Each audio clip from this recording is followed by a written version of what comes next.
everyone, welcome back to my YouTube channel. My name is Tanishka Deshmukh and I hope you are having a lovely day ahead. But just so you know, today is the 7th of February 2024, which means for the past 4 years, we've been celebrating this day every year, as today is World Periodic Table Day.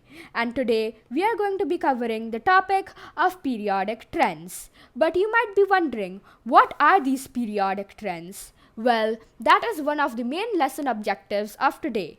But aside from learning what these so-called trends are, we're also going to learn more about how these trends behave in various different classes in the periodic table, such as in the alkali and alkaline earth metals. We're going to be learning more about the trends in the transition metals, the trends in the semi-metals, the trends in the non-metals, and lastly, we are going to be finishing off with a short and lovely conclusion. So, ready, are we? Let's get started. So, most of you might be asking, what are trends? Well, in general terms, a trend is a movement or direction that is followed by a lot of people or things. Nowadays, social media has popularized trends, and most of our lives are governed by whether we have the newest popular item or are doing the newest popular dance. The elements in the periodic table also follow similar trends, but it's not about the coolest item for them. For them, trends tell us a lot about their properties and whether they are in the same group. And they can also help us predict the properties and nature of other elements that are in the same group as the element given to us. Now that we know what trends are, let's get started on learning about the trends in the alkali and alkaline earth metals. Now this is the periodic table of elements. Really pretty, really beautiful, we can see. But what you might notice on the left hand side over here is that a certain group of elements have been boxed and a downward arrow is pointing towards them. Why is that? Well, that is because in alkali and alkaline earth metals, the radius or the size of the atom increases as you go downwards the block, which basically means that lithium has a smaller atom than say cesium or francium. In alkali metals, we can also say that they're really reactive as they're stored under mineral oil solution. This is because these metals react easily with halogens, which are group 7 metals, and they form these really interesting compounds called salts. Saying salts, they also have very low melting points and low densities.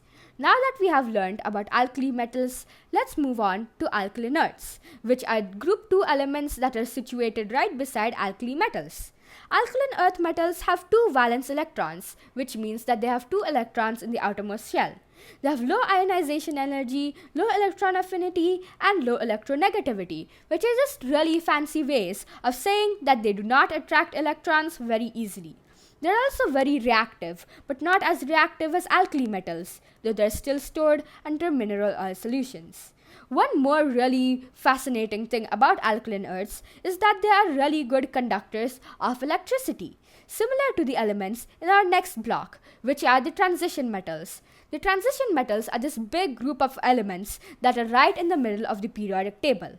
Some of you sweet tooths might compare the shape to a chocolate bar, but you might not want to bite into this chocolate bar as these elements are really good conductors of heat and electricity. So if you do try to eat them, be warned as you will be shocked. They can easily be hammered or bent into shapes, which means that they're malleable, and they can be bent and twisted into wires, which makes them ductile. They also have really high melting points, unlike mercury, which is an exception as mercury is a liquid at room temperature. Melting point means that they turn into solid from a solid to a liquid at a very high temperature.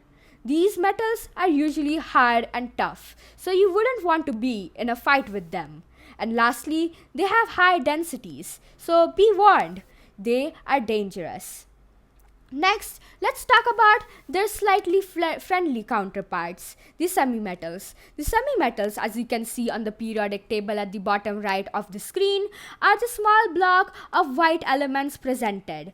These include metals such as gallium, indium, tin, and lead. Semi-metals share quite same properties with transition metals, though they have a few differences. Semi-metal elements are often good conductors of electricity. You can call them semiconductors, which is why they are used in electronics. They're all solid in state and they are malleable and ductile, which means they can be shaped easily. Lastly, let's move on to one of the most important yet less recognized groups on the periodic table. That's right, my friends, we are talking about the non-metals.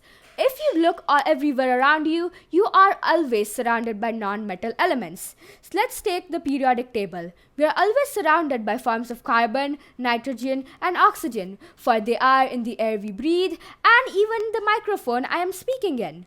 Now, if you look closely, you will see that a red colored arrow is pointing towards this big block of elements. But why is it pointing peculiarly towards them? Is there any particular reason?